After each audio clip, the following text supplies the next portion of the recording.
इतना बड़ा चट्टान इसी के सर के ऊपर गिरा, तो हम इसको लेकर भाग चले गए बाहर।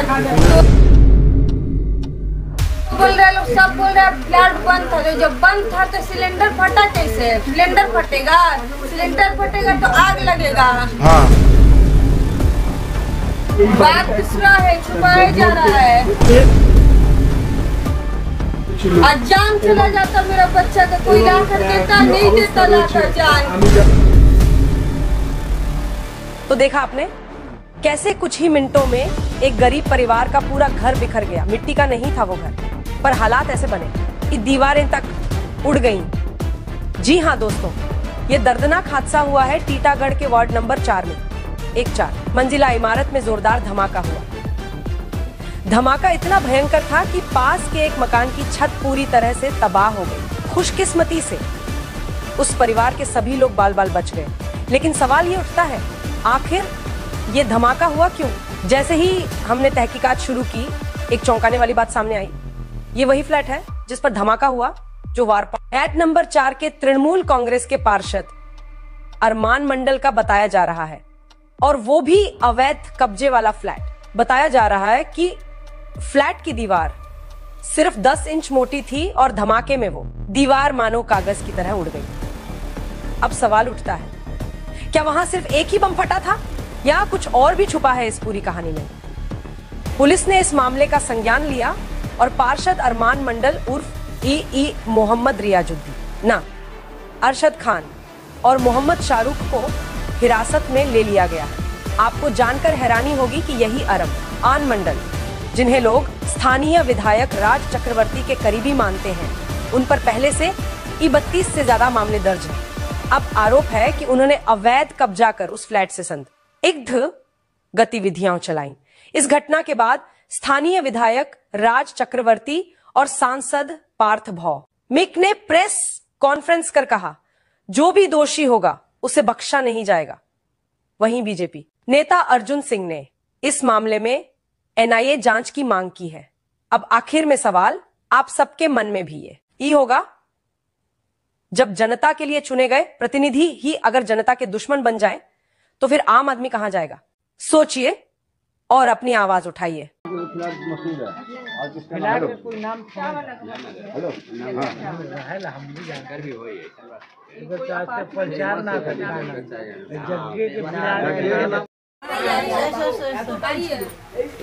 देखिए मेरा बच्चा बचा है,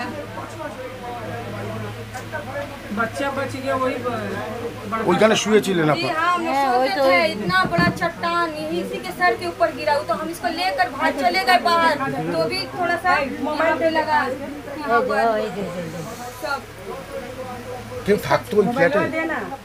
नहीं, वो बोल रहे लोग, सब बोल रहे फ्लैट बंद था। तो जब बंद था तो सिलेंडर फटा कैसे? सिलेंडर फटेगा, सिलेंडर फटेगा तो आग लगेगा। हाँ। आग लगेगा, सिलेंडर फटेगा तो अपना क्या बोले? बात दूसरा है, छुपाया जा रहा है। आज जान चला जाता मेरा बच्चा का, कोई ला कर देता, नहीं देता लाकर जान। দেখছি কথা বলবো মানুষজনের সঙ্গে এবং সামান্য আহত হয়ে সামান্য আহত ব্যাপার নেই, ব্যাপারটা আছে ওখানকার কাউন্সিলরের বাড়িতে। ওই বাড়িতে কাউন্সিলরই থাকে, ওরই বাড়ি কি মন্ডলওয়া আমরা জানতাম।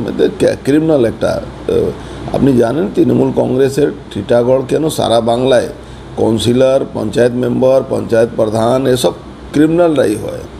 তো ওখানে ওর নোটোরিয়াস ক্রিমিনাল, অনেকবার NDPS খেয়েছে। আরমান মন্ডল কাউন্সিলর, ওখানে অনেকবার NDPSও খেয়েছে ও। তো সেই এখন ওখানে কাউন্সিলর, ওরই বাড়িতে বোমা মজুত করে রাখা ছিল, তো বিস্ফোরণ হয়েছে, ভয়ঙ্কর বিস্ফোরণ হয়েছে। একটা ছাদের বাড়িতে, 4তলা না 5তলা বাড়ি আছে, সেখানে বিস্ফোরণ হয়েছে, পুরো দেওয়াল ভেঙে পড়ে গেছে। আপনার মনে আছে ওই বউবাজারে রশিদ খানের ডেরায় বোম বিস্ফোরণ হয়েছিল, 90 জন 95 জন মারা গেছিল। এটাকে আপনি ছোট ঘটনা ভাববেন না। আপনি দেখুন, যেরকম পাকিস্তানের সঙ্গে আমাদের যুদ্ধ, আমাদের টেররিস্টদেরকে আমরা মেরেছি, ভারতবর্ষ মেরেছি, আপনি সেম প্যাটার্নটা নিয়ে আসুন পশ্চিমবাংলায়। ওই টিটাগড়ে ওই বাড়ি থেকে ক্যান্টনমেন্ট এরিয়া কত দূর, যেখানে আর্মি, যেখানে এয়ারফোর্সের এরিয়া আছে, এখানে আর্মি ইন্টেলিজেন্সের দরকার আছে এই ইনভেস্টিগেশনে। কেন এটা আর্মি ক্যান্টনমেন্ট এরিয়ার উপরে থ্রেট আমি মনে করি। কেন আনসারুল বাংলা যেভাবে পশ্চিমবাংলার উপরে চারোদিকে ছড়িয়ে গেছে, হাজার হাজার স্লিপার সেল ঢুকে গেছে, এই ছেলেটা, এই কাউন্সিলরটা এ স্লিপার সেলের কাজ করছে না, এটা একটা বড় তদন্তের ব্যাপার আছে। আর্মি ইন্টেলিজেন্স এই ব্লাস্টটাকে তদন্ত করা উচিত। কি ব্লাস্ট ছিল, তার কারণটা কি আছে, কি পিছনে, কেন ক্যান্টনমেন্ট পাশে, আপনি ওখান থেকে ছোড়া দূরে ক্যান্টনমেন্ট এরিয়া পাবেন। সেখানে এয়ারফোর্সের স্টেশন আছে, হেল আছে, এখানে আপনার আছে, আর্মিরা থাকে ওখানে, আর্মি ক্যান্টনমেন্ট এরিয়া আছে। সেই জায়গাতে পাশে অত ভয়ঙ্কর বিস্ফোরণ হয়েছে, আশেপাশে লোকরা মানে কীভাবে বিকট একটা শব্দ শোনা গেছে, আর ছাদ পুরো ভেঙে পড়ে গেছে। দেখুন, আগে বিস্ফোরণ আর এখনকার বিস্ফোরণের মধ্যে তফাৎ আছে।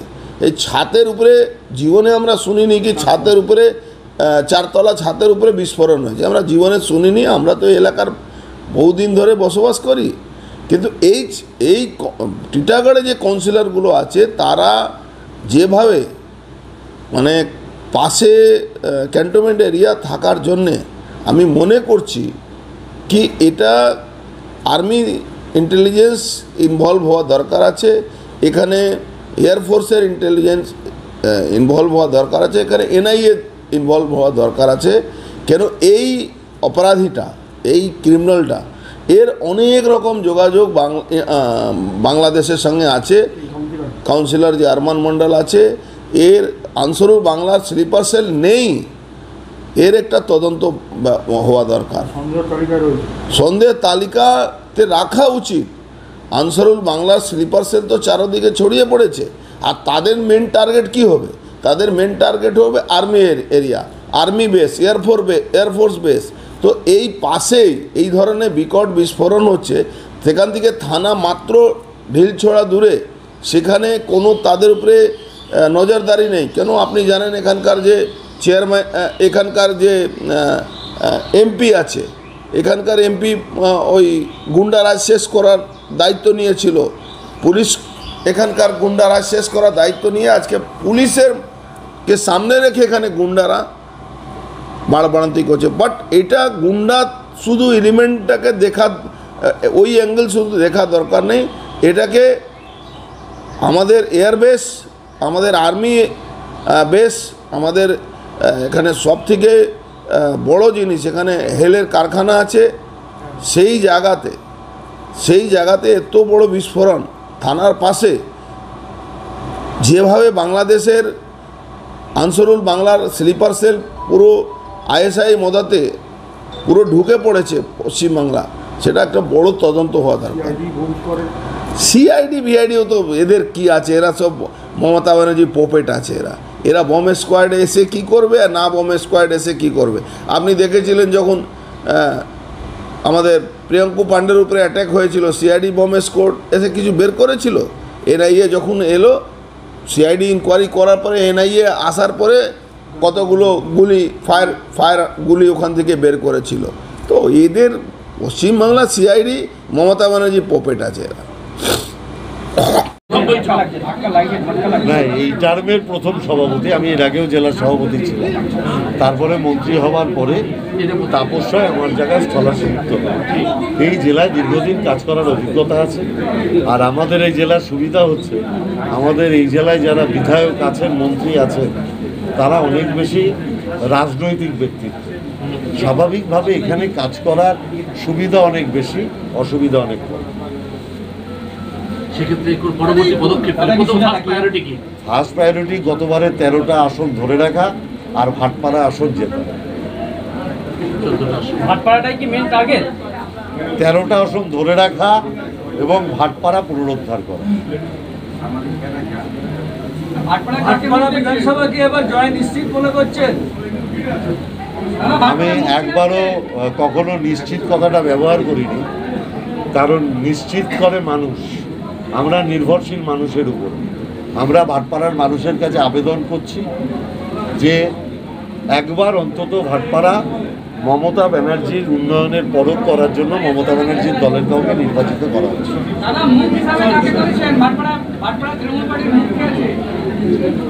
মুখ মমতা ব্যানার্জিকে দেবে।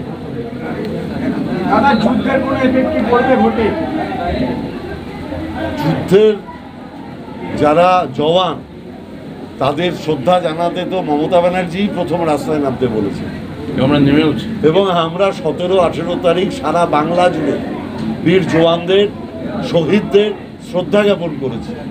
আমরা সবাই গলা মিলিয়ে শির উঁচিয়ে বলেছি, শির ফরোসি কা তামান্না হ্যায় মেরে দিল মে আজ, বুকে আমার জেগেছে আজ হৃদয় দানে দানে। অতএব মমতা ব্যানার্জিকে দেশপ্রেমকে শেখাবে।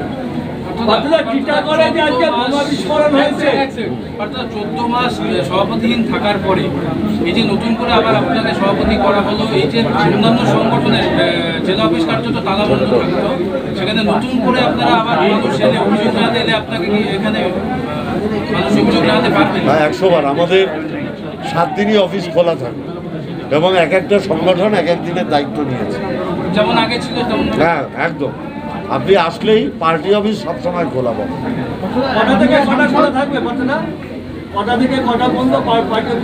একদম সকাল 12টা থেকে সন্ধ্যে 7টা অবধি।